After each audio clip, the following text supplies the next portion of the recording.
Well, when we started out, we were pretty excited because we wanted to do an even better job than we did on today's report. Vem är detta?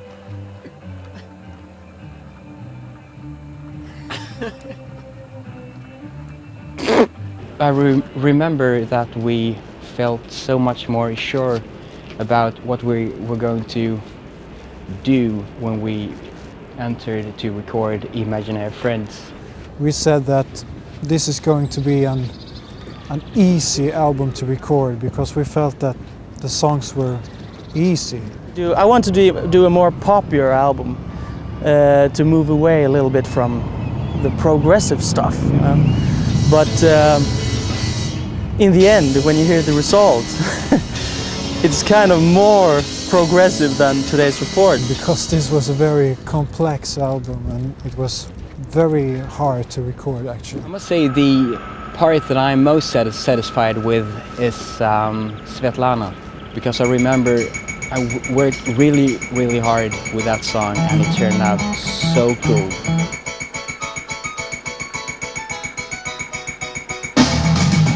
On today's report we wanted to use real strings, but we couldn't really afford it. So on this one we said to ourselves, this time we must have real strings on the album. A lot of people who have listened to Imaginary Friends don't hear the strings. Strings? Strings? I don't know. I don't hear any strings. I hear a shitload of guitars, but there are no strings. It's always tough to live with the guys and act. Ola is very focused, and when he's not, he's the total freak of the group.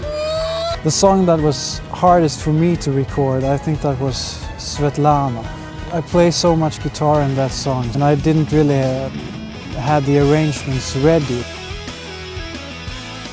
And the thing is with Ola is that before we head into the studio, he locks himself inside his house and just play. He doesn't answer his phone or anything. He just sit there and plan every little note that will appear on the album. We had only rehearsed like half of the album, and the rest of the songs we didn't even know what they would sound like when the album was finished. He's the real big joker in the band.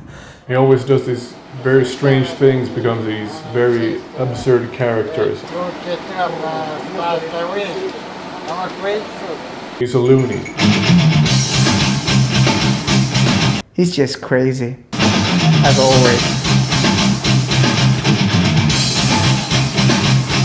I remember one time when Jerry, he scared me to death. He sneaked up behind me when I was sitting playing guitar, and I turned around and he was standing there right behind me, and I still have nightmares about that.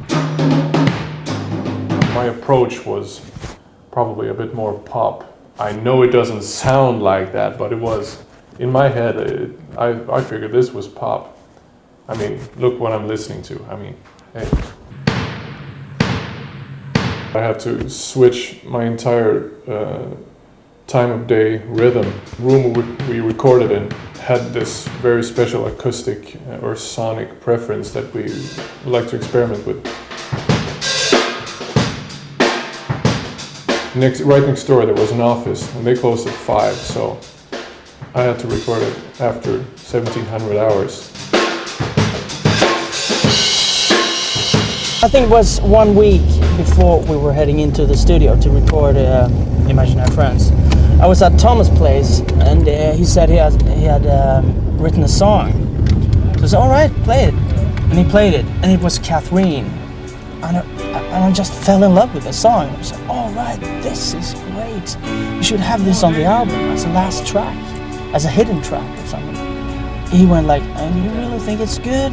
Oh, it's great, you gotta play it to the others. And I think Ola went up there as well the same night. And he played it to Ola and he said, oh, this is great, this is cool, you gotta have it on the album, same thing. So it ended up on the album as the last track. So that's Thomas' little farewell song to the band.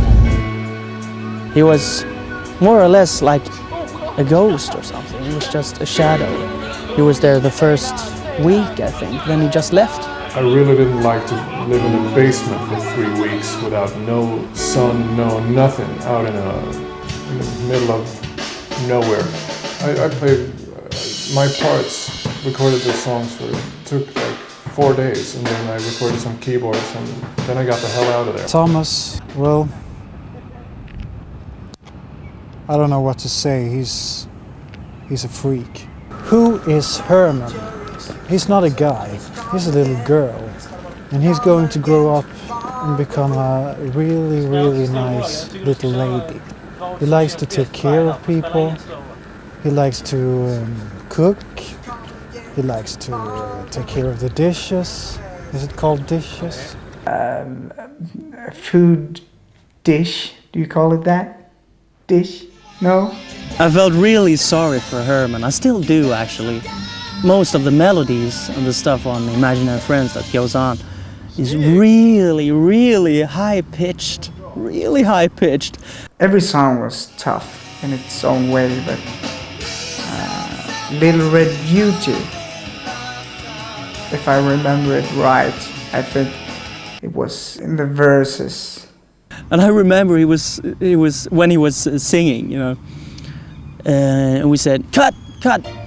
And he went like, oh, Jerry, I'm gonna fucking kill you, man. It was pretty up and down and long,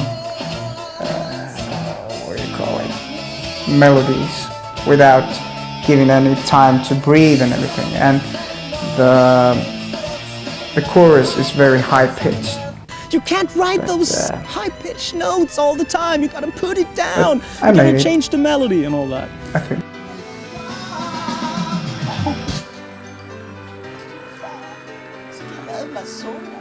Herman, who is very, very vain, is always walking around, you know, flexing his biceps and, you know, scratching his pubes. No, that's Peter who's doing that, yeah. Well, Peter is always cool and takes it easy and doing it in his own way. He's a porn king. He plays his bass, drinks a hell of a lot of beer and whiskey, and looks at a lot of porn. Peter is a very cool guy. He's a real perfectionist when it comes to the studio. Yeah, when we're in the studio environment. He's always very, very focused. He's the most serious of us all, I think.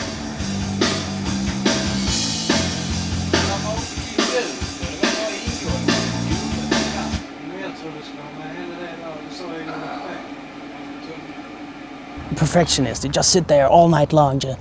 Oh no, I didn't get this right. Do it again. Do it again. You know, like do it again. Do it again. Do it again.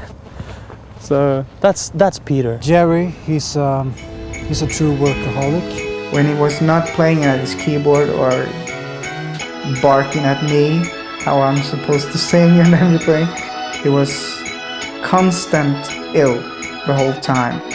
Yeah, he's very focused, always very focused, 24 hours around. Well, he's a nerd in that way, always very focused. Did I say he was focused? Ola and myself were really, really, really into Queen and stuff. Too pompous, maybe a little bit too pompous. We want everything. We wanted everything to be heard, you know. Every little arrangement from the keyboard side, you know. There's loads of keyboards everywhere.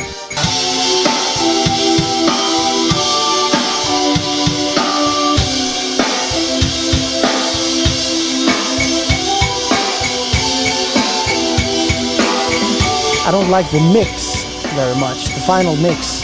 We should cut a few notes, you know? Cut a few, put away some guitars and put away some keyboards and let the vocal do the melodies and all that stuff. It didn't matter where you went or where you sat down or anything. There was always a piece of poo that followed us. We got a clip from the plastic poo. In the studio, in the relaxing area, everywhere there was a little poo.